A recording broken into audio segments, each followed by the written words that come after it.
नमस्ते दोस्तों, आपकी एकेडमी में आप सभी का स्वागत है।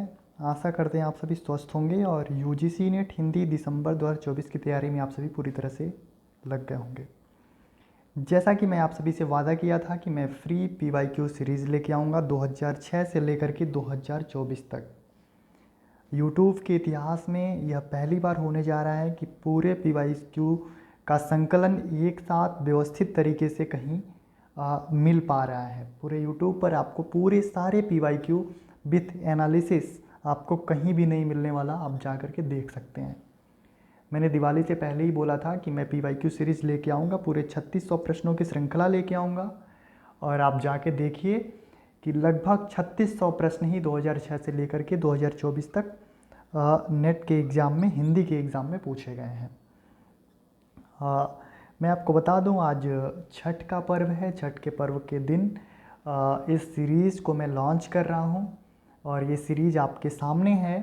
अब जो इंतज़ार था वो ख़त्म हुआ। आज इस सीरीज़ पर बात करेंगे। उससे पहले हम बता दें कि यदि इन सभी पीवाईक्यू की पीडीएफ आपको चाहिए तो उसके लिए आप कमेंट बॉक्स में आप मेरे से बताइए। इसका प्रावधान मैं करूँगा इसके पीवाईक्यू को देने के विषय में विथ एनालिसिस।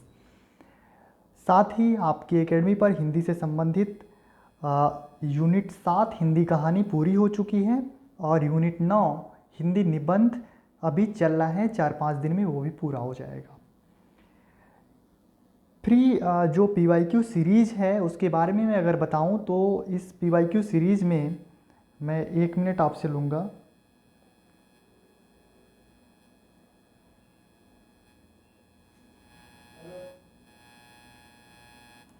इस पूरे पीवाईक्यू सीरीज़ में मैं unit wise PYQ series PYQ कराऊंगा विथ एनालिसिस। सबसे पहले हम यूनिट फर्स्ट पर बात करेंगे, उसके बाद 2, 3, 4, 5, 6, 7, 8, 9 और 10 और प्रत्येक हफ्ते में, हर सप्ताह में 3 क्लासेस आपको पीवाईक्यू की मिलेगी। 3 क्लासेस में और प्रत्येक क्लास में 40 to 50 क्वेश्चन आपको देखने को मिलेंगे और ये पूरा सीरीज़ जब तक समाप्त नहीं हो जाता, हफ्ते में 3-3 वीडियो, जो कि बहुत ज़्यादा, मैं कुछ भी जो करता हूँ ना बहुत आराम से करने की कोशिश करता हूँ, बहुत जल्दबाजी में, चूँकि अभी एग्ज़ाम में हमारे पास पर्याप्त समय है। केवल पीवाईक्यू से ही सब कुछ होने वाला नहीं है। ये बहुत बड़ी बातें जो यूट्यूब पर लोग करते हैं, टेस्ट सीरीज़ में करते हैं, अपने पेड बैच में करते हैं कि पीवाईक्यू कर लो सारे प्रश्न हो जाएंगे, लेकिन मैं बता रहा हूँ, बार बार बताता हूँ कि केवल पीवाईक्यू से ही कुछ नहीं होने वाला। आप मेरे साथ पीवाईक्यू देखिए, पीवाईक्यू को नोट करिए और पीवाईक्यू को एनालिसिस करते हुए आप कंटेंट को पढ़िए कि हाँ, इस तरीके के प्रश्न पूछे जा रहे हैं। 2006 से लेकर के 2024 तक जब आप एनालिसिस कर लेंगे, एनालाइज कर लेंगे, उसको देख लेंगे, तो निसंदेह आप बहुत अच्छा प्रदर्शन अपनी पढ़ाई के दौरान या फिर परीक्षा हॉल में कर पाएंगे। तो ये सारी स्ट्रेटजी पर लगातार हम बातें करते रहेंगे। आज 25 क्वेश्चन हम लेके आए हैं। क्योंकि आज पहली क्लास थी, ज़्यादा प्रश्न मैं जानबूझ के नहीं लेके आया हूँ और इन 25 प्रश्नों को आप देखिए और देखने के बाद मैं बार बार कहता हूँ, यदि आप कमेंट बॉक्स में इस सीरीज़ के बारे में 2-4 लाइन कुछ कहोगे, इन प्रश्नों के बारे में कहोगे, ये जो स्लाइड बनाई जाती है, स्लाइड बनाने के पीछे कितनी मेहनत लगती है, इन मेहनत को देख करके अगर आप खुद को तो आप इस चैनल से कुछ प्राप्त कर रहे हो, लेकिन आपकी भी नैतिक जिम्मेदारी बनती है कि इस चैनल के प्रति आपका उत्तरदायित्व, इस चैनल के प्रति आपकी दायित्व क्या है, ये मैं आपके ऊपर छोड़ता हूँ। और चलते हैं आज के क्लास के ऊपर, आज के प्रश्न के ऊपर। आज का पहला प्रश्न है, अभी हम यूनिट फर्स्ट कर रहे हैं। आज के यूनिट फर्स्ट का पहला प्रश्न जो है वो है आपके सामने और देखिए, यूजीसी नेट जून 2010 में ये प्रश्न पूछा गया था। पहला प्रश्न है, निम्नलिखित में से कौन द्रविड़ परिवार की भाषा है? Option A Oriya, option B Bangla, option C Asamiya, option D Kannada. ये चारों ऑप्शन आपके पास हैं, आपके सामने हैं। इसमें से सही उत्तर का चयन कीजिए और कमेंट बॉक्स में इसका उत्तर आप दीजिए। सबका विथ एनालिसिस में इन प्रश्नों के ऊपर बात करूंगा। अभी आज बहुत पहली वीडियो है, बहुत ज़्यादा मैं बात नहीं करूंगा, डायरेक्ट आंसर पे बात करूंगा। इस प्रश्न का सही उत्तर है कन्नड़। कन्नड़ के अलावा आप देखिए जो द्रविड़ परिवार की भाषा कन्नड़ है, कन्नड़ के अलावा उड़िया, बंगला, असमिया, ये किस परिवार की भाषा है? आप कमेंट बॉक्स में हमें उत्तर दीजिए, क्योंकि हिंदी भाषा आप बीए में भी पढ़े होंगे और एमए के दौरान भी पढ़े होंगे, और निसंदेह आप नेट की तैयारी कर रहे हैं तो सबसे पहले आप यूनिट फर्स्ट से ही स्ट्रेटेजी बनाना स्टार्ट करते हैं। दूसरे प्रश्न पर बात करें, किस क्षेत्र की बोली को काशिश कहा गया है? Option A Baiswara, option B Ara Bhojpur, option C Banaras, option D Magadh. मैं कह रहा हूँ आप अपने सामने एक नोटबुक रखिए, उसमें सभी प्रश्नों के उत्तर लिखिए और लास्ट में देखिए आपके कितने प्रश्न सही हो रहे हैं। जितने प्रश्न सही हो रहे हैं आप कमेंट बॉक्स में बताइए। कमेंट बॉक्स को देख करके मुझे भी पता चलेगा कि हाँ, कितने मेरे साथ जो भी तैयारी कर रहे हैं कितने उनके प्रश्न सही हो पा रहे हैं। इस प्रश्न का सही उत्तर है बनारस। काशिश किस क्षेत्र की बोली को काशिश कहा गया है? तो काशिश बनारस क्षेत्र की बोली को कहा गया है। और बनारस क्षेत्र में कौन सी बोली बोली जाती है? आप मुझे कमेंट बॉक्स में इसका उत्तर दे सकते हैं। बनारस, अयोध्या, इन आसपास के क्षेत्र में कौन सी बोली बोली जाती है, आप बताइए। प्रश्न 3, देवनागरी लिपि की उत्पत्ति किससे हुई है? देवनागरी लिपि की उत्पत्ति किससे हुई है? देवनागरी लिपि का विकास किससे हुआ है? इसके बारे में ये प्रश्न है। Option A Kharoshthi, option B Brahmi, option C Paishachi, option D कैथी।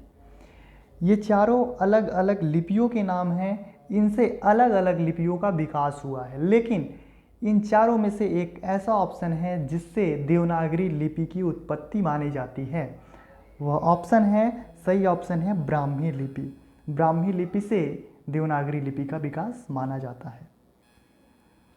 प्रश्न संख्या 4 है, शब्द की द्व्यर्थी योजना से कौन सा अलंकार होता है?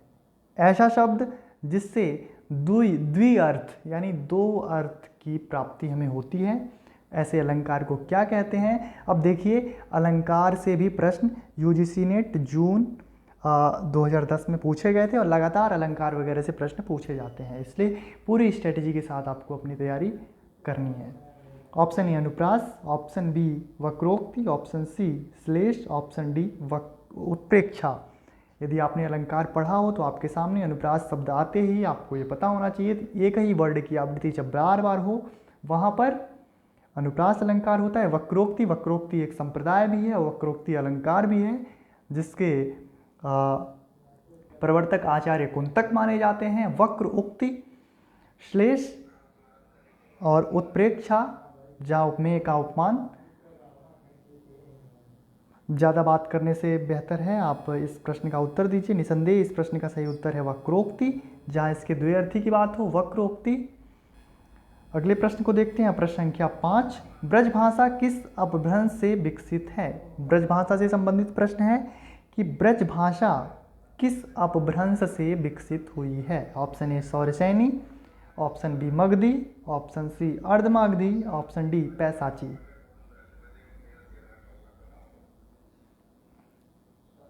ये सभी अपभ्रंश के अलग अलग नाम हैं, अलग अलग उसकी शाखाएं हैं।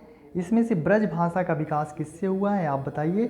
सौरसैनी से, सौरसैनी अपभ्रंश से ब्रज भाषा निकली हुई है। बाकी मागधी, अर्धमागधी और पैसाची किस अपभ्रंश से निकली हुई है, आपको ये याद करना होगा।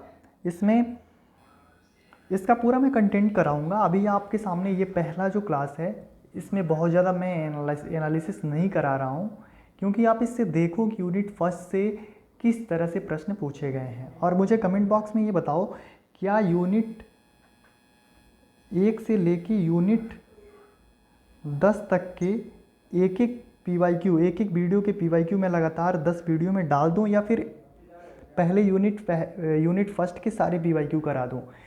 मेरा मानना ये है, मेरे विचार में मैं अभी विचार कर पा रहा हूँ कि एक बार सारे यूनिटों के ऊपर एक एक वीडियो डाल दो, ताकि आप उससे कुछ PYQ से ताल्लुकात आपका हो जाए, आप कुछ PYQ को देख पाओ और उस हिसाब से कंटेंट पढ़ो। तो इसके बारे में आप बताइएगा। प्रश्न संख्या 6, डिंगल भाषा का संबंध किस साहित्य से है? आप डिंगल और पिंगल दो शब्द सुने होंगे। अब डिंगल शब्द आते ही मैं पिंगल का भी नाम ले लिया। अब डिंगल क्या है, पिंगल क्या है, आप इसके बारे में भी बता सकते हो। डिंगल भाषा का संबंध किस साहित्य से? ऑप्शन ए हरियाणवी साहित्य, ऑप्शन बी राजस्थानी साहित्य, ऑप्शन सी अवधी साहित्य, ऑप्शन डी मैथिली साहित्य। डिंगल भाषा का संबंध है राजस्थानी साहित्य से। आप यहाँ देख सकते हैं, इसका एनालिसिस भी है। अपभ्रंश प्लस राजस्थानी से मिश्रित जो बोली होती है उसे डिंगल कहते हैं। वहीं अपभ्रंश और ब्रज भाषा से मिश्रित जो बोली होती है उसे पिंगल कहते हैं। आप इस प्रश्न को देखिए, यूजीसी ने दिसंबर 2010 में ये पूछा गया था। मैं एविडेंस के साथ सारे प्रश्न लेके आया हूँ। बहुत ही मेहनत लगा है इस स्लाइड को बनाने में। प्रश्न संख्या 7 है, निम्नलिखित में से कौन भारोपीय परिवार की भाषा नहीं है? आप इसे बहुत ध्यान से पढ़ा करिए, है नहीं है, उसके ऊपर ध्यान जाते ही आपके 50% को उत्तर सही हो जाते हैं, यदि आप प्रश्न को सही से समझ लिए तो निम्नलिखित में से भारोपी परिवार की भाषा नहीं है। Marathi, option B Gujarati, option C Malayalam, option D Hindi. कौन सी भारोपी परिवार की भाषा नहीं है? मलयालम भारोपी परिवार की भाषा नहीं है। यहाँ से आपके सामने एक प्रश्न, बहुत सारे तथ्य भी मिल रहे हैं कि मलयालम को छोड़कर मराठी, गुजराती और हिंदी ये तीनों भारोपी परिवार की भाषा हैं। प्रश्न संख्या 8, ब्रज भाषा कहाँ बोली जाती है? Option A Allahabad, option B Orchha एवं Jhansi, option C Mathura Vrindavan, option D Banaras. Braj भाषा का जो क्षेत्र है वो है मथुरा वृंदावन। मथुरा वृंदावन आगरा के आसपास ये सारा जो है क्या है, यह ब्रज भाषा का क्षेत्र माना जाता है। हिंदी भाषा की उत्पत्ति किससे हुई है? ऑप्शन ए वैदिक संस्कृत, ऑप्शन बी लौकिक Sanskrit, option C Shauraseni, option D Prakrit. मैं इसके क्रम के ऊपर बात करूं तो सबसे पहले देखिए, सबसे पहले आया था वैदिक संस्कृत। एक मिनट, वैदिक संस्कृत, वैदिक संस्कृत, संस्कृत, पाली, प्राकृत, अपभ्रंश, पाली, प्राकृत, अपभ्रंश, और यहीं से सौरसेनी का विकास हुआ था। यानी इसका सही उत्तर है ऑप्शन सी सौरसेनी अपभ्रंश। अपभ्रंश से ही सौरसेनी का विकास हुआ था। ठीक है, अगले प्रश्न की तरफ चलते हैं। अगला प्रश्न है प्रश्न संख्या 10, निम्नलिखित में से कौन सी बोली पश्चिमी हिंदी की नहीं है? Option A Brajbhasha, option B Khari Boli, option C Bundeli, option D Awadhi. कौन सी बोली पश्चिमी हिंदी की नहीं है? ठीक है, इस प्रश्न का सही उत्तर है ऑप्शन डी अवधी। अवधी जो है वो पूर्वी हिंदी की बोली है। ठीक है, ए बी सी से मैं इसे याद किया था। पूर्वी में पूरी 3 बोली आती हैं। अवधी, ए से अवधी, बी से बघेली और सी से छत्तीसगढ़ी। ठीक है, अगले प्रश्न को देखते हैं। प्रश्न संख्या 11, संविधान की 8वीं अनुसूची में कौन सी भाषा शामिल नहीं है? Option A Bodo, option B Maithili, option C Bhojpuri, option D Dogri. थोड़ा सा ऊपर नीचे हो गया है। ये देखिए, यूजीसी नेट हिंदी दिसंबर 2011 में यह प्रश्न पूछा गया था। इस प्रश्न का सही उत्तर है ऑप्शन सी भोजपुरी। यहाँ पर ऑप्शन बी से बना सकते हैं। इस प्रश्न का सही उत्तर है ऑप्शन बी भोजपुरी। संविधान की 8वीं अनुसूची में भोजपुरी भाषा शामिल नहीं है। बोडो भी है, मैथिली भी है, डोगरी भी है। अब आप ये बताइए, मैथिली को संविधान के किस संशोधन में, कौन से संशोधन में इसे शामिल किया गया था 8वीं अनुसूची में, मैथिली भाषा को? इस प्रश्न का आप कमेंट बॉक्स में उत्तर दीजिएगा। प्रश्न संख्या 12, बिहार उपभाषा वर्ग के अंतर्गत कौन सी बोली नहीं आती है? Option A Bhojpuri, option B Bundeli, option C Magahi, option D Maithili. निसंदेह इस प्रश्न का उत्तर आप सभी दे पा रहे होंगे, क्योंकि आपको पता है जो बिहारी उपभाषा है उसमें 3 भाषाएं आती हैं। कौन कौन सी? भोजपुरी, मगही और मैथिली। ठीक है, बुंदेली जो है वो बिहारी उपभाषा की बोली नहीं है। ठीक है, अब बुंदेली कहाँ की है इसका आप उत्तर दीजिए। नहीं दे पाते तो कोई दिक्कत नहीं, आप जा कर के देखिए उसके बाद उत्तर दीजिए, लेकिन आपको एटलीस्ट पता होना चाहिए। प्रश्न संख्या 13, खड़ी बोली के लिए सुनीति कुमार चटर्जी ने किस शब्द का प्रयोग किया है? ऑप्शन ए जनपदीय हिंदुस्तानी, ऑप्शन बी वर्नाकुलर हिंदुस्तानी, option C कौरवी, option D रेखता। Suniti Kumar Chatterjee जो हैं वो खड़ी बोली के लिए जनपदी हिंदुस्तानी शब्द का प्रयोग करती हैं। आप इसे शॉर्ट नोट्स में अपनी ऐड कर लीजिए। ये प्रश्न यूजीसी नेट जून 2012 में पूछा गया था, यूनिट फर्स्ट के अंतर्गत ये प्रश्न आता है। अगले प्रश्न की तरफ चलते हैं। अगला प्रश्न है प्रश्न संख्या 14, हिंदी वर्णमाला में अंग और अह क्या है? ऑप्शन ए स्वर, ऑप्शन बी व्यंजन, ऑप्शन सी अयोगवाह, ऑप्शन डी संयुक्ताक्षर। इस प्रश्न का सही उत्तर है ऑप्शन सी अयोगवाह। अब आप ये बताइए कि स्वरों की संख्या कितनी है, व्यंजनों की संख्या कितनी है और संयुक्ताक्षरों की संख्या कितनी है और कौन कौन से हैं, यह भी बताएं तो आपके लिए और भी सहूलियत होगा।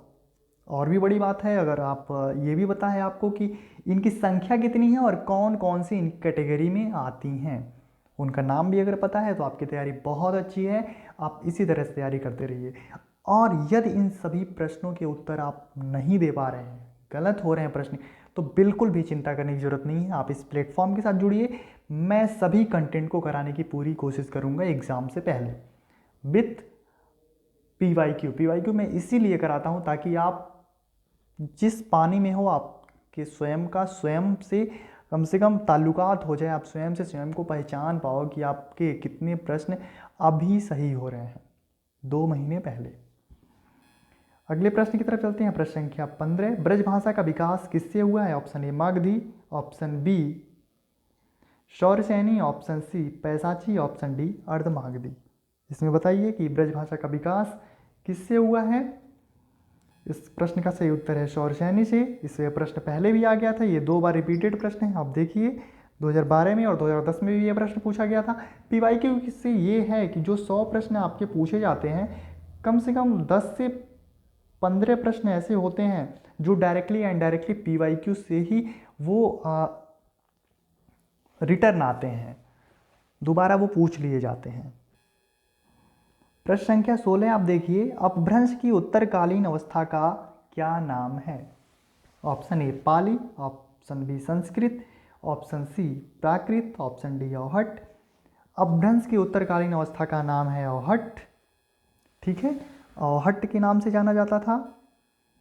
ऑप्शन 17, अपभ्रंश में कुल कितने स्वर थे? अपभ्रंश में कुल कितने स्वर माने गए? आप हिंदी साहित्य का इतिहास जाके पढ़िए, वहाँ पर रामचंद्र शुक्ल के हिंदी साहित्य के इतिहास में भी इसका वर्णन है। स्टार्टिंग के मुश्किल से तीसरे चौथे 5वें पेज के पहले ही आपको मिल जाएगा। अपभ्रंश में कुल स्वरों की संख्या 8 मानी गई है, 8 स्वर थे। अगले प्रश्न पर बात करते हैं। प्रश्न संख्या 18, मगही किस हिंदी प्रदेश की बोली है?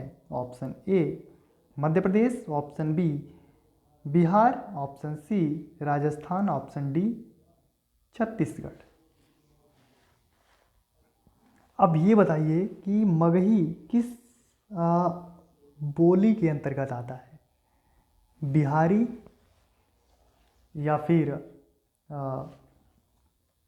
पूर्वी या फिर पश्चिमी? इन तीनों में से मैं ऑप्शन देता हूँ, आप ये भी बताइएगा। लेकिन सबसे पहले आप यहाँ ये देखिए कि मगही हिंदी प्रदेश की किस बोली में आता है? तो वो आता है बिहार के अंतर्गत। ठीक है, अगला प्रश्न देखते हैं। प्रश्न संख्या 19, भाषाओं के पारिवारिक वर्गीकरण का आधार क्या है? रूप रचना, ऑप्शन बी इतिहास, ऑप्शन सी ध्वनि, ऑप्शन डी अर्थ। भाषाओं के पारिवारिक वर्गीकरण का आधार क्या माना गया है? इस प्रश्न का सही उत्तर है इतिहास, क्योंकि भाषाओं का भी अपना इतिहास है, अपना विकास काल है, अपने विकास की उसकी मुकम्मल एक यात्रा है। इसलिए भाषाओं के पारिवारिक वर्गीकरण का आधार जो है वो ना ही रूप रचना है, ना ही ध्वनि है, ना अर्थ है, ना स्वर है, ना व्यंजन है, बल्कि उसके परिवार का वर्गीकरण इतिहास है। वो किसका इतिहास? भाषा के स्वयं का इतिहास। अगले प्रश्न को देखते हैं, प्रश्न संख्या 20।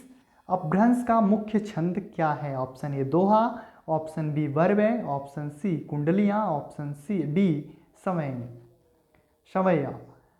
अपभ्रंश का मुख्य छंद जो था वो था दोहा। आप देखिए जा करके जितने भी अधिक से अधिक छंद हमें देखने को मिलते हैं अपभ्रंश में, वो सभी हमें दोहा में ही देखने को मिलते हैं।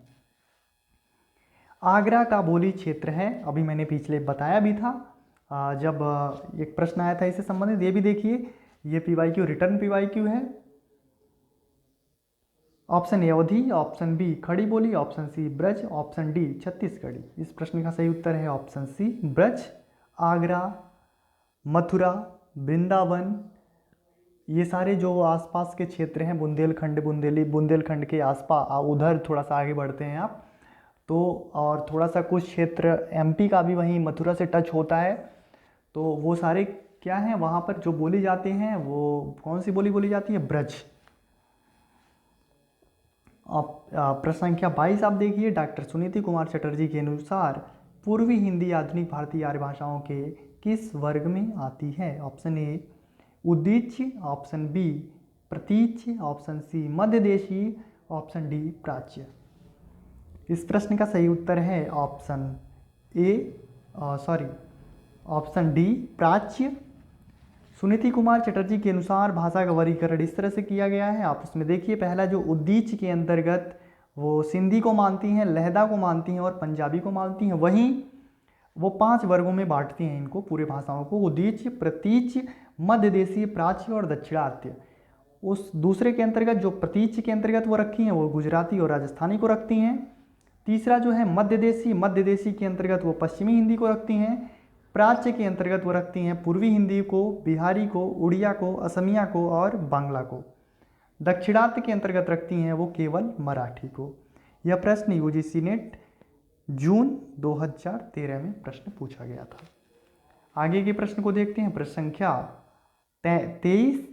डॉक्टर धीरेन्द्र वर्मा ने वैदिक ध्वनियों की संख्या मानी है। ऑप्शन ए 13 स्वर, 38 व्यंजन मिलाकर के पूरे 51 ध्वनि, बी 12 स्वर, 34 व्यंजन मिलाकर के पूरे 46 ध्वनि, सी 13 स्वर, 41 व्यंजन, 56 कुल मिलाकर के दोनों 56 दध्वनि, ऑप्शन डी 14 स्वर, 36 व्यंजन मिलाकर के 50 ध्वनि। इसमें सही उत्तर क्या है? इसे अपने शॉर्ट नोट्स में जरूर ऐड कर लीजिए। यह प्रश्न अलग तरीके से पूछा जा सकता है। इस प्रश्न का सही उत्तर है ऑप्शन ए 13 स्वर 38 व्यंजन मिलाकर के डॉक्टर धीरेन्द्र वर्मा के अनुसार वैदिक ध्वनियों की संख्या कितनी मानी है? 51 वैदिक ध्वनियों की संख्या डॉक्टर धीरेन्द्र वर्मा के अनुसार कितनी मानी गई? 51, जिसमें से 13 स्वर वो मानते हैं और 38 व्यंजन। ठीक है, आप इसे नोट कर लीजिए। अगले प्रश्न की तरफ चलते हैं। अगला प्रश्न है 24। इनमें से कौन सी बोली पश्चिमी हिंदी के वर्ग की नहीं है? Option A Awadhi, option B Bundeli, option C Braj, option D Kannauji. पश्चिमी के अंतर्गत कौन सी नहीं आती? मैं आपको बताया था कि अवधी,